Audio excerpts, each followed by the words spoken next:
Ms. Fong-Fachan fully understands that the consequences of her actions. Does she, though? Does she?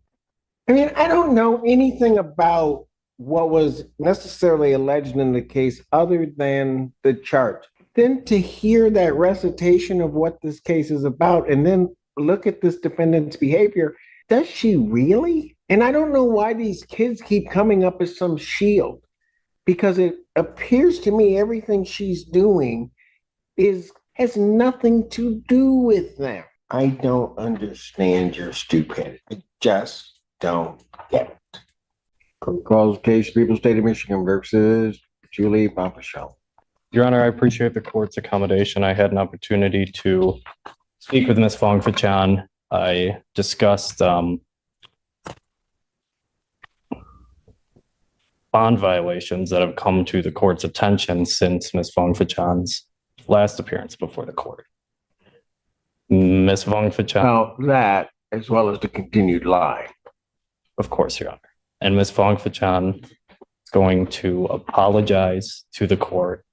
She's going to admit that what the court has been made aware of, her participation on a video podcast. Okay, let's just get it all right, Mr. Warren. Here's the stupidity of this individual. I lock her in jail because she was lying to me and violating her conditions. One of her first calls from the jail is to a podcast.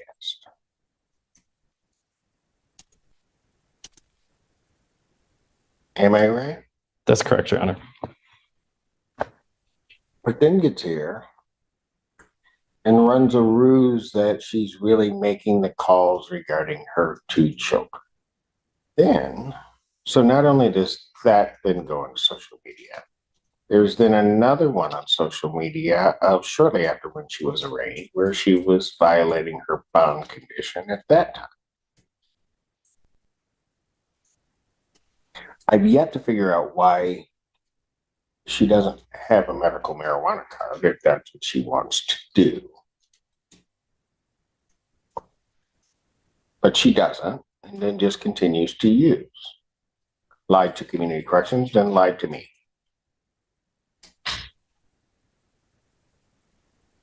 So she gets put in, then makes within that week at least 41 calls that we could see, but there were actually additional ones.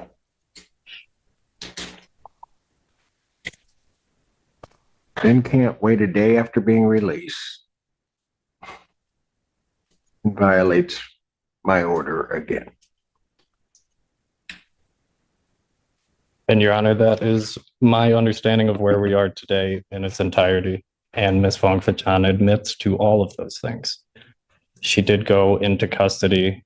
She placed upwards of 120 to 130 phone calls, one of which was to a podcast. And I think that demonstrates to the court that her statements that she learned her lesson in custody, it may hinder that because Ms. Fong-Fachan was laughing, joking on a podcast. Oh, yeah, she was. She thought it was all a game. Of course. And guess what? You can think it's a game. It's a game with me that you will never win. Understand. Ever. No, I don't think you do. Can't speak. No. Your Honor, that was the first week she was in custody. The following week, she lost phone privileges. She was released from custody, at which point she came before the court, apologized for what happened leading up to that. Lied to Mr. Feaster, so Mr. Feaster would lie to the court.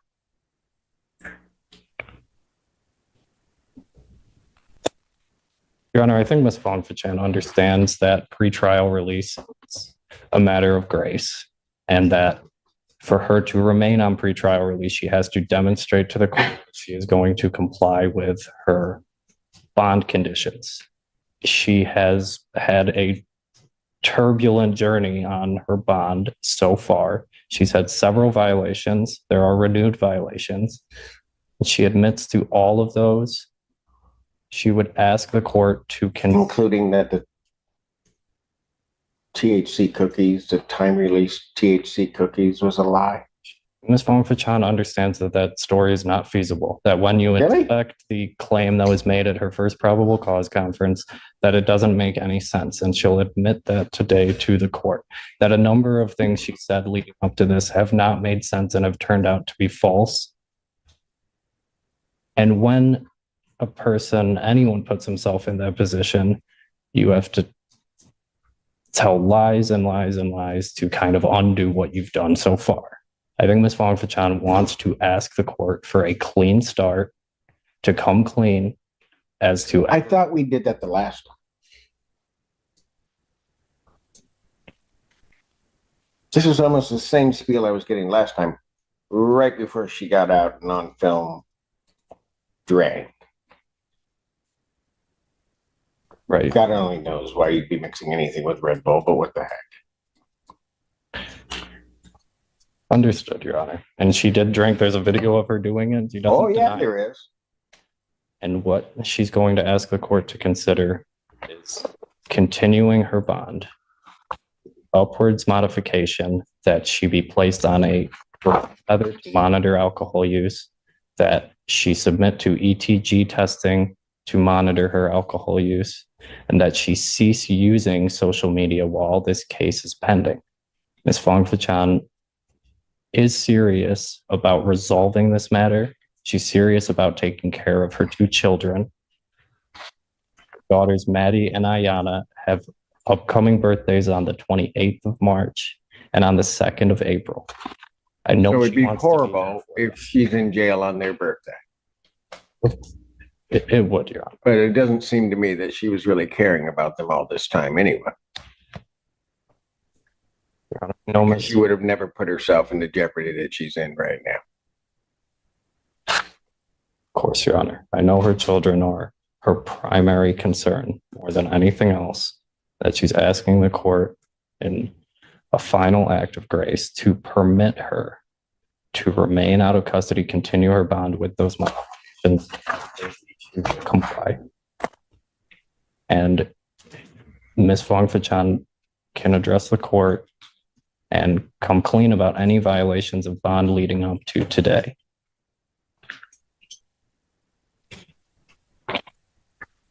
Go ahead. What does she want to tell me? Mr. Allen. I just wanted to apologize for starting off with a bad start with you. I hope that start over. I did my time for bond violation for 2 weeks. I messed up the first week. The second week you revoked my phone privileges. I learned my lesson. I had some time to think about what I've done, and when I figured it out, I did have that cup of alcohol on the podcast.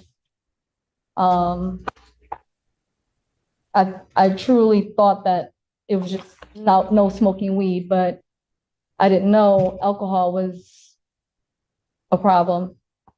But now I know. I do not have an alcohol problem. I was just drinking. How am I supposed to know that? You don't.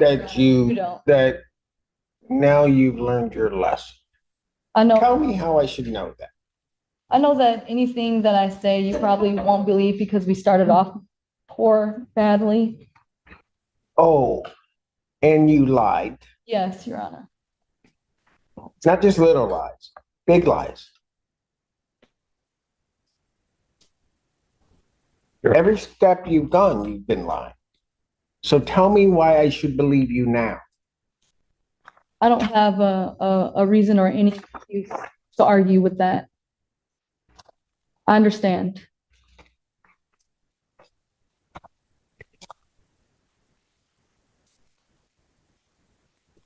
Your Honor, I think Ms. Fong-Fachan knows it's not about what she says, it's about what she does. And what she's done leading up to this has not instilled confidence in the court that she's going to comply.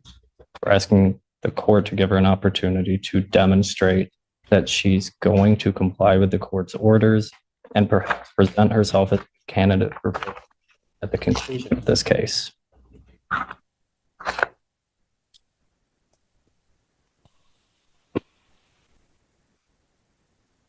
know you're upset at me. Oh, I'm not upset because I definitely get to go home today. So I'm not really upset. Go ahead. What did you want to say?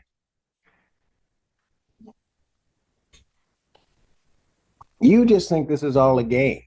That's what your problem is.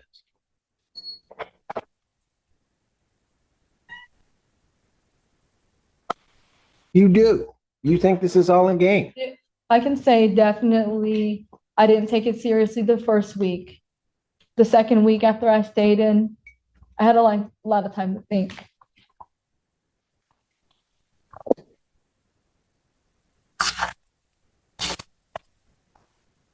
About what? About, my actions before, during, and now after the fact, even having a drink. And I guess if you want to put me back in jail, I deserve it. Yeah, you do.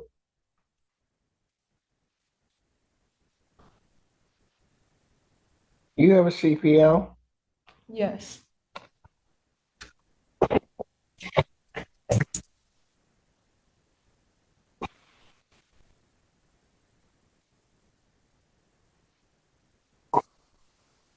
Lost it.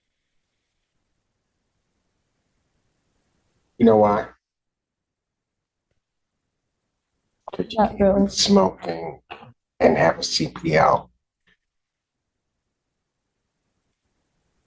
That's probably another form you lied on.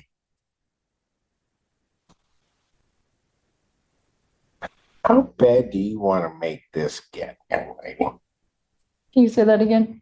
How bad do you want to make this get? Because if you want to take this thing and make it the worst experience you ever had in your life, I'll be more than happy to indulge you. I don't.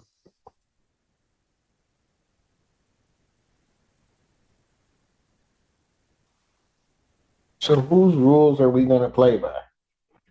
Yours, Your Honor. Absolutely. Problem is, I don't know that you know how to do the right thing. I think somebody that lies as much as you do about everything, it seems, and just kind of does what you want to do. Because you've probably been doing this your whole life. And that's why you can't change. May I have the opportunity to say a couple of things? Oh, absolutely. I'm sorry, Ms. Hughes. I appreciate this, Your Honor. Your Honor said something very interesting. You've probably always been this way, so that's why it's so hard to change. This behavior is exactly what this case is about.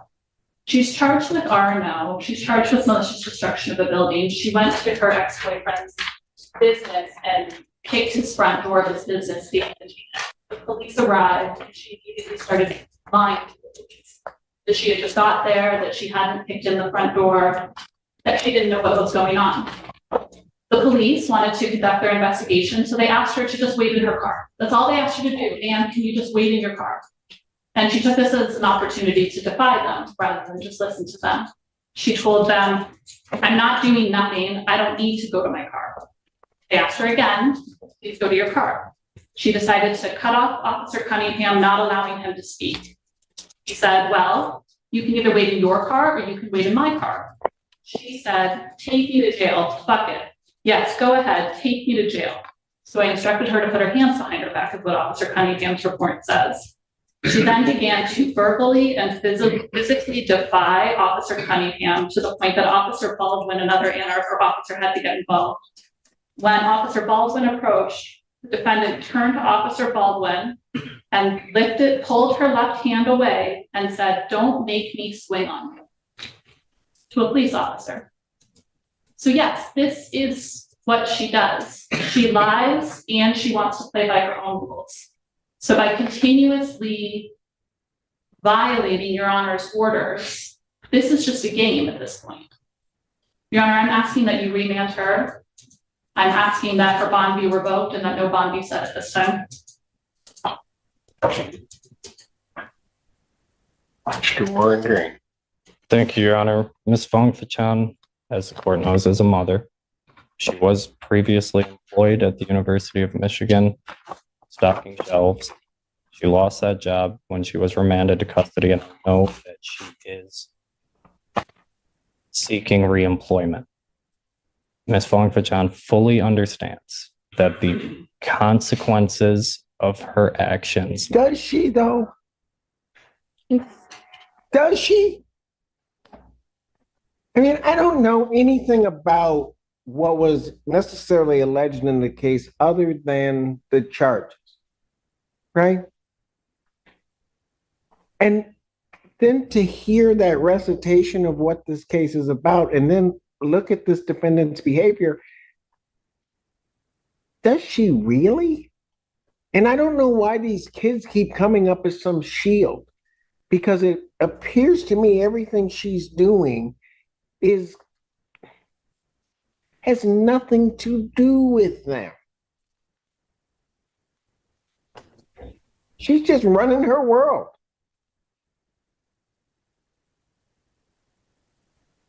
Go ahead. I'm sorry I interrupted you. Your Honor, Ms. Fong-Fachan has faithfully attended all of her court hearings. I believe that with added conditions of alcohol monitoring, that the court's concerns about her drinking be suppressed. I know it's difficult to address the court's concerns about Ms. Fong-Fachan's dishonesty. I believe she's come before you today and been honest about her past conduct and the conduct even after she was released from custody before court today. I'm asking the court to consider continuing her bond with those added conditions, as Fong-Fachan will test today and tells me she will test clean. Anything else? Nothing further, Your Honor. Dr. Young, anything else? Well, I can speak. I just wanted to say sorry. I've made some mistakes that day when that happened. I didn't necessarily just kick in the door. It was more to it inside. And it just escalated. I was upset. I didn't mean to harm or disrespect Officer Cunningham.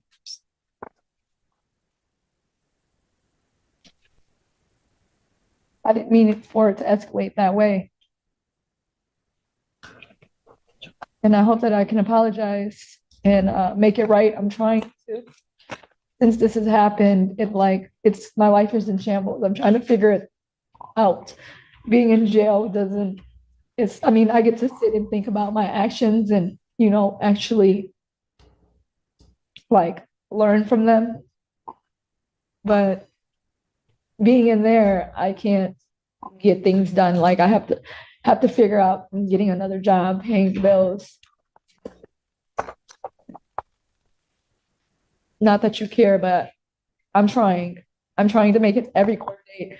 I quit smoking weed. If I can be placed on an alcohol tether or have to drop for, urine.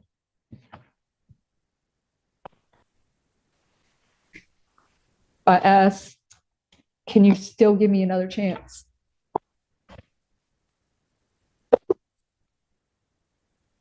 And you said something very interesting. You said, I don't care. Not that I care.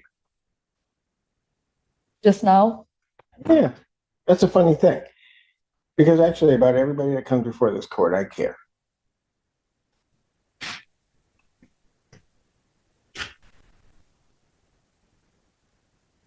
I do. Maybe sometimes to my detriment. I do care. I don't understand your stupidity. I just don't get it. And you're asking me to give you another chance. You got the first chance when you were first out. Put you in. I bring you back.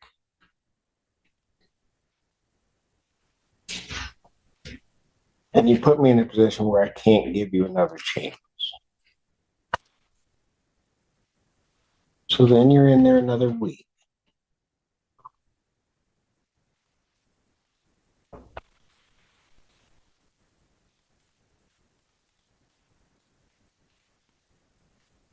Told me that day, you and Mr. Feaster, you had learned everything and you were going to be able to conduct yourself by the court rules and everything else. You don't at 24 hours, you don't make it 24 hours.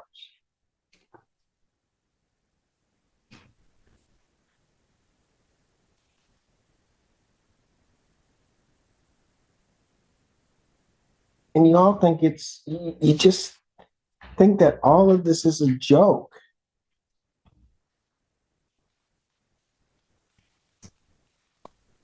Don't get to just have your way because you want to have your way. Always. There's a bigger bully.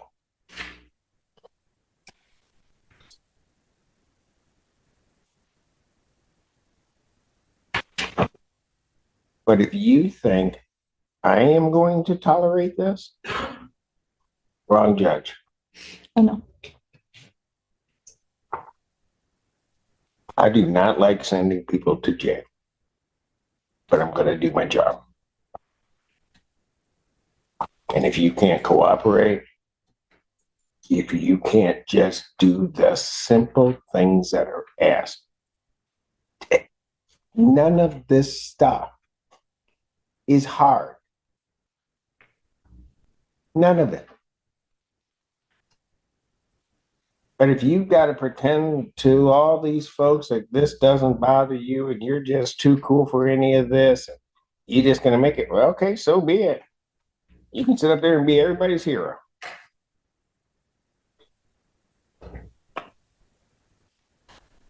So, Mr. Warren Green, here's what I'm going to do. I'm going to adjourn her preliminary examination. I'm adjourning her preliminary examination April 23rd.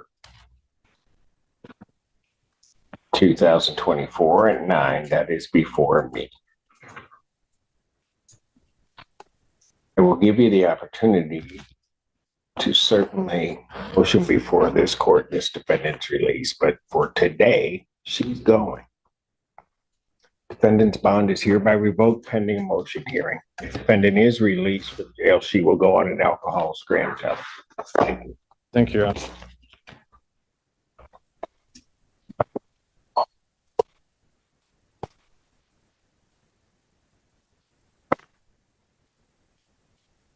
They just took somebody back, so I can't bring that one out. Mr. Warren Green, if you have that, you can set that on a Wednesday for.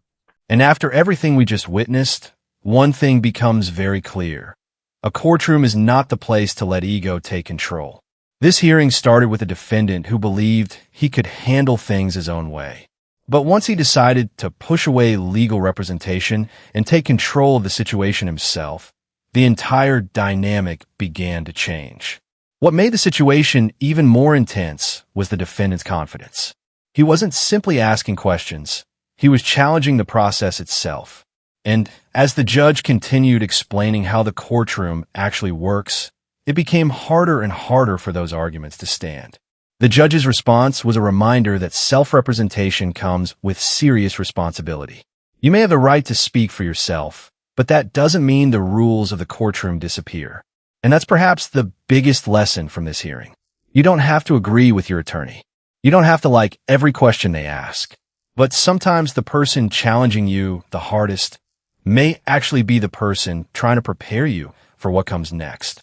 Because once you lose the guidance of someone who understands the process, every decision becomes your responsibility. And in a courtroom, one bad decision can quickly become much more than an embarrassing moment. It can affect your freedom, your case, and ultimately your future. So what do you think?